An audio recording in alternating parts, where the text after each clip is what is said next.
Oropharyngeal squamous cell carcinoma is actually the most common head and neck cancer that we see in our clinics. We end up seeing these patients for a long time.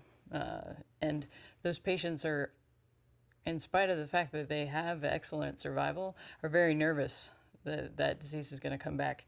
So in my mind, it's been a real game changer to have a blood test that tells us whether or not the cancer is back. It's actually pretty satisfying for the patients because they have an objective measure of whether or not their disease is active or dormant.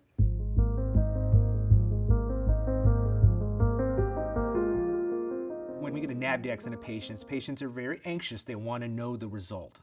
And a lot of times, they're even though I see them and I say your physical exam today looks good, they want to know what the blood test shows. In their heart of hearts, they feel like the blood test result trumps what my doctor's telling me about how I'm doing.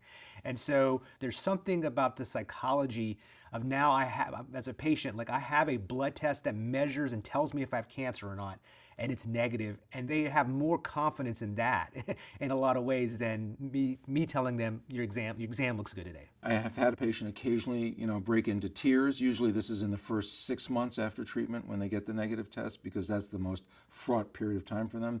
They're most traumatized by the treatment.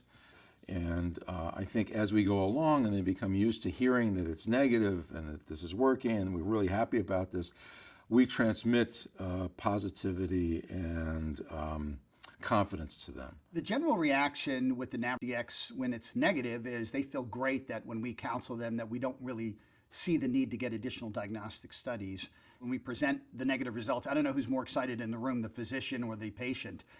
We love coming in with the data. We love showing them the graph. They really like it. They feel so good when they see it. It really, I think, really decreases their anxiety. A negative test is a very joyous moment when you give a patient that result. And when it's positive, because it's so accurate, that allows us to have more, there's more opportunities, there's more options in treatment when we catch something earlier, and usually treatment is more effective if we catch it earlier. There's typically a very positive response to a negative score. I see patients sort of have a wave of relief. There's an, oh, great. You can sort of see their body relax. The same is true, of course, when we do a physical exam, but what we don't have in that setting of just the physical exam is the ability to say, well, we know it's nowhere else. It allows you to reassure the patient that you're looking really at their whole body for distant disease, local regional disease, all at once. And that provides, I think, a lot of patient satisfaction for those who are nervous.